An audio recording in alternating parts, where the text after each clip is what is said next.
မင်္ဂလာပါ Go Lifestyle နဲ့အတူမန္တလေးမြို့ကုသိုလ်တော်ဘုရားကိုတွားရောက်ဖူးမြော်ကြရအောင်မန္တလေးတောင်ကျေးမှာရှိတဲ့ကုသိုလ်တော်ဘုရားကိုများပြားလာတဲ့ကြောက်စာချက်တွေကြောင့်ကမ္ဘာအကြီးဆုံးစာအုပ်လို့တင်စားကြသလိုအရန်လာတဲ့ဓာတ်ပုံလေးတွေရိုက်လို့ကောင်းတဲ့အတွက်ကမ္ဘာလက်ခီးသွားတွေကြားမှာလူသိများတဲ့နေရာတစ်ခုလေးဖြစ်ပါတယ်ကုသိုလ်တော်ဘုရားကိုမင်းတုံမင်းတရားကြီးကနေပြီးတော့မြန်မာတက္ကရာ1224ခုဝါဇူလ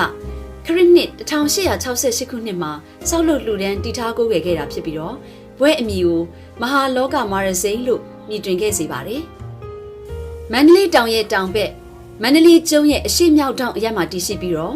ကုသိုလ်တော်ဘုရားအနီးမှာကုသိုလ်တော်ဘုရားနဲ့ပုံစံဆင်တူတဲ့စန္ဒမုနိဘုရားတဆူလည်းရှိပါသေးတယ်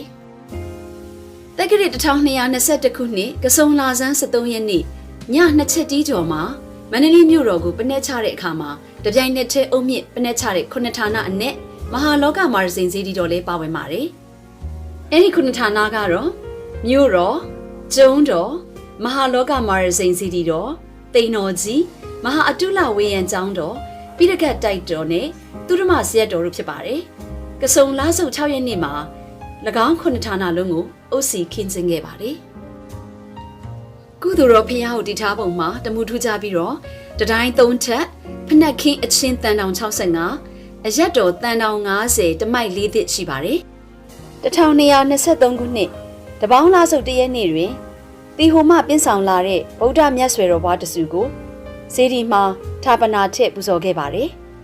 ယတနာစေတီများနဲ့ဓာတ်တော်များဘောဓိရွက်စသည်တို့ကိုလည်းဌာပနာပါတယ်မဟာယံတတိုင်း3ထပ်နဲ့စေတီတော်အတွင်းမှာဗုဒ္ဓမြတ်ဆွေတော်ဘွားတစုဌာပနာထည့်ပူဇော်ခြင်းကိစ္စတွေပြီးစီးတဲ့နေ့ကတော့1224ခုနှစ်ဝါဇူလဖြစ်ပါတယ်။အဲဒီနောက်လပြည့်ကျော်9ရက်နေ့မှာထီးတော်တင်ပြီးတော့မဟာလောကမာရစိန်စေတီတော်ဆိုပြီးပွဲသမုတ်ခဲ့ပါတယ်။အဲဒီနောက်မှာတော့မင်းတို့မင်းတရားကြီးဟာ1233ခုနှစ်တွင်ပြင်စမသင်္ကာယနာတင်တော်မူခဲ့ပါတယ်။1222ခုနှစ်ကစုံလာဇန်းတရက်နေ့ကနေစတင်ထုလုပ်ခဲ့တဲ့ပိဋကတ်ကြောက်စာချက်တွေကိုစေတီတော်ရဲ့ပထမဒုတိယတတိယတတိုင်းများအတွင်းမှာကူစေတီများတည်သွင်းစိုက်ထူပြီးတော့ကျောက်စာချက်နဲ့စေတီ929စုရှိပါတယ်။ဝီနင်း9ကျန်ကျောက်စာချက်ရေ111ချက်အဘိဓမ္မာ9ကျန်ကျောက်စာချက်ရေ208ချက်သုတ်တံပါဠိတော်ကျောက်စာချက်ရေ410ချက်အသီးသီးရှိပြီးတော့ကျောက်စာတစ်ချက်ချင်းစီကို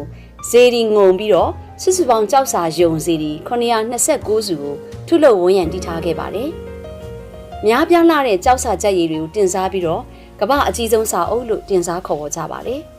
။ဒီကျောက်စာတွေကိုကုသိုလ်တော်ဘုရားကြီးရဲ့ပထမမဟာယံတတိုင်းအတွင်းမှာ42ချက်ဒုတိယမဟာယံတတိုင်းအတွင်းမှာ168ချက်တတိယမဟာယံတတိုင်းအတွင်းမှာ919ချက်စိုက်ထူထားပြီးကျောက်စာတစ်ချက်စီကိုတီဟိုဆွေတော်ကျုပ်ပုံစံအုပ်ပြတ်သက်တစ်ခုစီအတွင်းမှာမြေဝင်တောင်ထားပြီးစိုက်ထူထားပါတယ်။စေတီတော်တီစားကအုပ်စရက်36ဆောင်ဆောက်လုပ်ထားခဲ့တော်လေ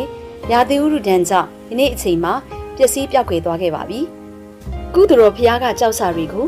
UNESCO ရဲ့ Memory of the World အဖြစ်2013ခုနှစ်ဇွန်လမှာအတည်ပြုခဲ့ပါတယ်။ဘုရားဖူးရင်ရတနာဝန်ခေတ်ကြောက်စာတွေကိုလေ့လာလို့ရတဲ့အပြင်ခရီးပင်တွေကြောက်စာယုံစေတီတွေရဲ့တမှုထူးခြားတဲ့အလှတွေကြောင့်မန်းလေးရောက်ရင်မဖြစ်မနေသွားရောက်ကြတဲ့နေရာလေးဖြစ်ပါတယ်။ထုံးဖြူဖြူစေတီတွေနဲ့တပ်ပယ်လွန်းလှတဲ့ကုသိုလ်တော်ဘုရားကစိတ်ကြည်နူးအေးချမ်းစေမှာဖြစ်ပါတယ်ရှင်။